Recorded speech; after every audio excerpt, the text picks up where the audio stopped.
بسم اللہ الرحمن الرحیم۔ اللہم صلی علی سیدنا مولانا محمد وبارک وسلم وصلی علیہ۔ مالک کن فیکون کو اپنی مرضی میں مداخلت پسند نہیں۔ وہ اپنے ٹارگٹ تک بڑے لطیف اور غیر محسوس طریقے سے پہنچتا ہے۔ حضرت یوسف علیہ السلام کو بادشاہی کا خواب دکھایا۔ والد کو بھی پتہ چل گیا۔ ایک موجودہ نبی ہے اور دوسرا مستقبل کا نبی ہے، مگر دونوں کو ہوا نہیں لگنے دی کہ یہ کیسے ہوگا۔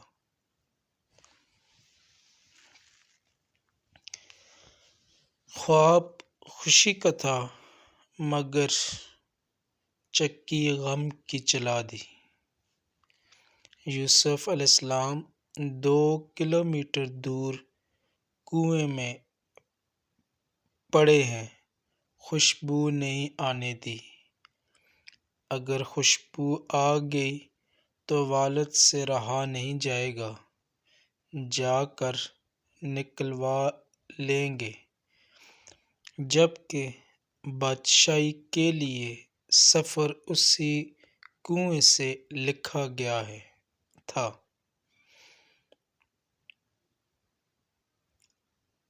سمجھا دوں گا تو بھی اخلاقی طور پر بہت برا لگتا ہے کہ ایک باپ اپنے بیٹے کو بادشاہ بنانے کے لیے اسے کنویں میں ڈال کر درخت کے پیچھے سے جھانک کر دیکھ رہا ہے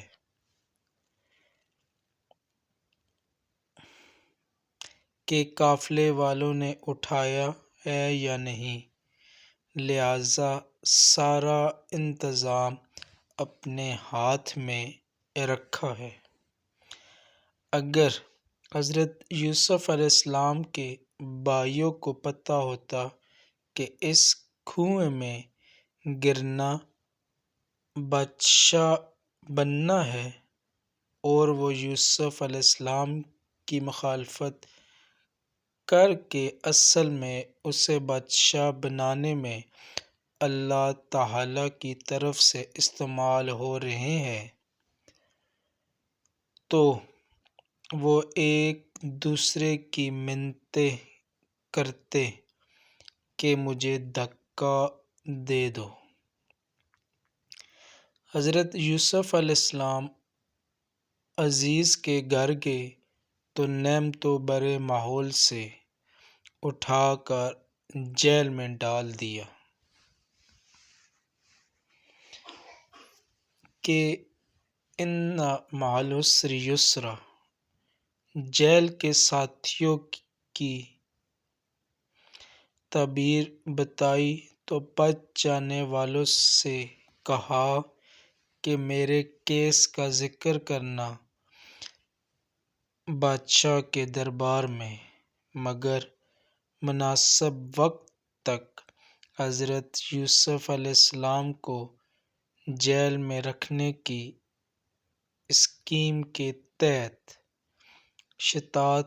شیطان نے اسے بہلا دیا۔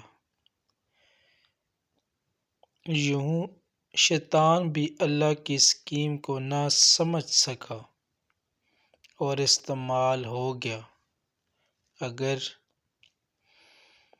اس وقت حضرت یوسف علیہ السلام کا ذکر ہو جاتا تو یوسف علیہ السلام سوالی ہوتے اور رب کو یہ پسند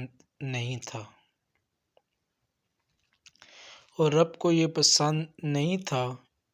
اس کی اسکیم میں بادشاہ کو سوالی بن کر آنا تھا اور پھر بادشاہ کو خواب دکھلا کر سوالی بنایا، اور حضرت یوسف علیہ السلام کی تعبیر نے ان کی عقل اور دانش کا سکہ جما دیا۔ بادشاہ نے بلایا تو فرمایا میں NRO کے تحت باہر نہیں آؤں گا جب تک عورتوں والے کیس میں میری بے گناہی ثابت نہ ہو جائے۔ چنانچہ عورتیں بلوائیں گئیں، سب نے حضرت یوسف علیہ السلام کی پاک دامنی کی گواہی دی، اور مدیہ عورت نے بھی جھوٹ کا اعتراف کر کے کہہ دیا کہ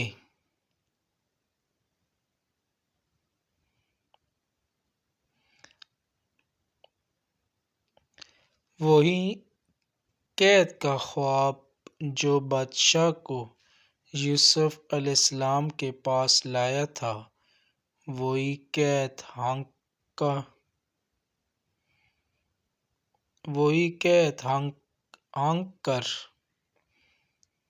ہانکا کر کے یوسف علیہ السلام کے بھائیوں کو بھی ان کے دربار میں لے آیا اور دکھا دیا کہ یہ وہ بے بس معصوم بچہ ہے جسے تمہارے حسد نے بادشاہ بنا دیا۔ فرمایا پہلے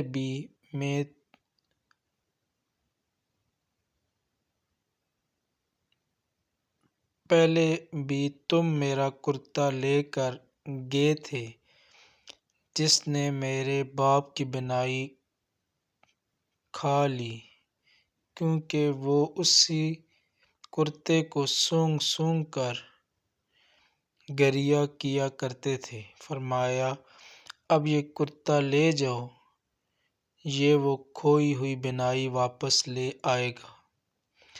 اب یوسف علیہ السلام کا کرتا مصر سے چلا ہے تو کنعان کے صحرا مہک اٹھے۔ یعقوب علیہ السلام چیخ پڑتے ہیں۔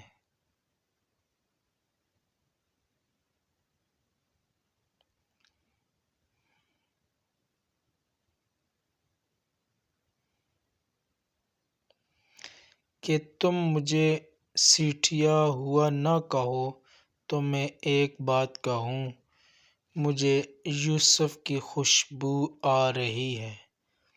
سبحان اللہ، جب رب نہیں چاہتا تو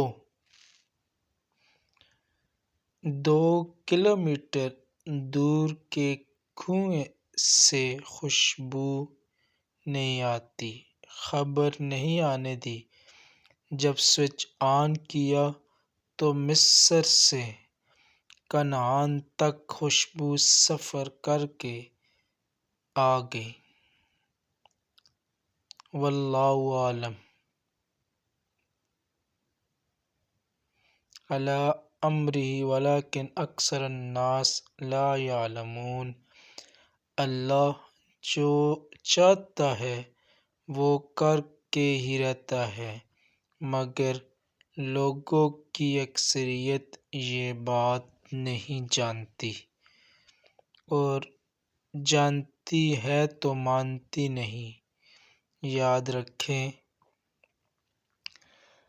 آپ کے دشمنوں کی چالیں اور حسد شاید آپ کے بارے میں اللہ کی خیر کی اسکیم کو ہی کامیاب بنانے کی کوئی خدائی چال ہو۔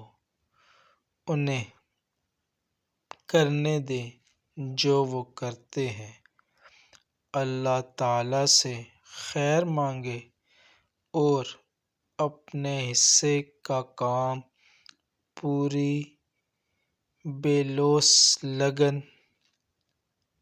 طاقت اور ایمانداری سے کرتے چلے جائیں۔